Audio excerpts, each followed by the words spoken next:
Azkeneko hilabete hauetan Irun dastatu ekimena martxan jarri da. Bertan, sukaldari famatuek hiritarrekin batera, bakaioa eta txokolatearekin plater ezberdina prestatu zituzten. Izan ere, horiek dira irundar gastronomiaren bi elementu oso garrantzitsuak. Horregatik, beste proposamen berri bat aurkeztu da.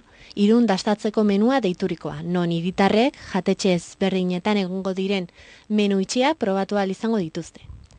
Presentamos en definitiva tres iniciativas. La primera de ellas en torno, como decía, al Saborea Irún Dastatu, donde 10 restaurantes se han unido a la iniciativa de poner en marcha un menú con esta identificación, un menú en el que va a poderse ver con la edición de un folleto y con la aparición de la página web de Saborea Irún Dastatu, que se está elaborando en este momento y en el que, como digo, va a poder saborearse las recetas de los cocineros que se han sumado a esta iniciativa, de estos 10 restaurantes. Interesdunek aipatutako menu horiek kontsultatzeko aukera izango dute, argitaratuko diren aldizkarien bitartez. Hain zuzen ere, Miguel Ángel Paezek Irungo ostalaritzaren ordezkariekin, Oskar Criado eta Joseba Lopetegirekin batera, Irunek pintxo batera gonbidatzen zu ekimen berria aurkeztu du. Mugaren beste aldean daudenentzako zuzendua dago eta ondorioz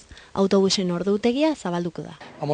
El autobús que hace el recorrido de la playa durante estas semanas de verano va a hacer en un horario de tarde-noche, va a hacer un recorrido para recoger al público de Hendaya, por la zona de los campings, pero también por la zona de Hendaya Playa y el centro, para traerlo hasta aquí, hasta nuestra ciudad, y donde van a poder disfrutar pues, de una bebida y de un pincho a un precio y del precio del costo del billete del transporte.